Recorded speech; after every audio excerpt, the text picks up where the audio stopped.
The untold story of King Charles's calculated move to strip Duchess of her royal status. In a stunning turn of events that has shaken the foundations of the British monarchy, King Charles III has made a bold and controversial move to strip Duchess Meghan of her royal status. This unprecedented decision has sent shockwaves through the global media landscape, leaving many to wonder about the underlying motivations and the far-reaching implications of this dramatic shift. But before we continue, please subscribe to our channel. The story behind this extraordinary development is one of intrigue, power struggles, and a relentless pursuit of control within the hallowed walls of the royal household. It all began in the aftermath of the tumultuous transition of power from Queen Elizabeth II to her eldest son, Charles, who ascended the throne in September 2022. From the outset, Charles's reign has been marked by a palpable tension and a desire to reshape the image of the monarchy. The new monarch, known for his unwavering sense of tradition and his commitment to maintaining the royal family's public persona, has long been at odds with the progressive and outspoken nature of Meghan, the wife of his younger son, Prince Harry. Insiders familiar with the inner workings of the palace suggest that Charles, determined to create a more streamlined and unified royal family, saw Meghan's continued presence as a threat to the delicate balance he sought to maintain. Her outspoken advocacy for social and racial justice, as well as her willingness to challenge the rigid protocols of the institution, were perceived by the new king as destabilizing elements that could undermine the monarchy's carefully curated public image.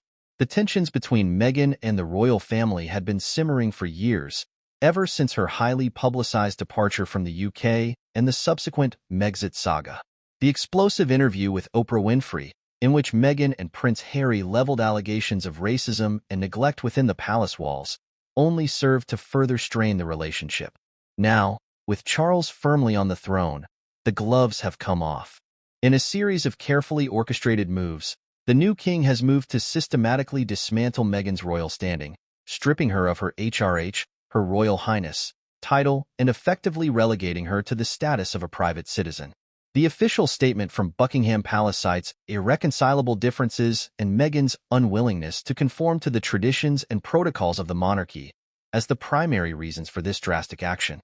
However, whispers within the royal inner circle suggest that the decision was driven by a more calculated and long-term strategy to consolidate Charles's power and cement his vision for the future of the monarchy.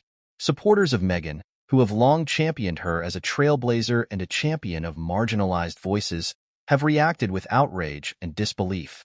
They argue that the move is a blatant attempt to silence a woman who has dared to challenge the status quo and speak truth to power. On the other side, defenders of the monarchy assert that Charles is simply doing what is necessary to protect the institution's integrity and its enduring legacy. They contend that Meghan's continued presence within the royal family would only serve to undermine the unity and the traditional values that the monarchy has upheld for centuries. As the dust settles, the question on everyone's mind is what this means for the future of the British monarchy. Will this decision further polarize public opinion, or will it ultimately strengthen the crown's grip on power? Only time will tell, but one thing is certain. The dethroning of Meghan has set the stage for a new chapter in the ongoing saga of the House of Windsor.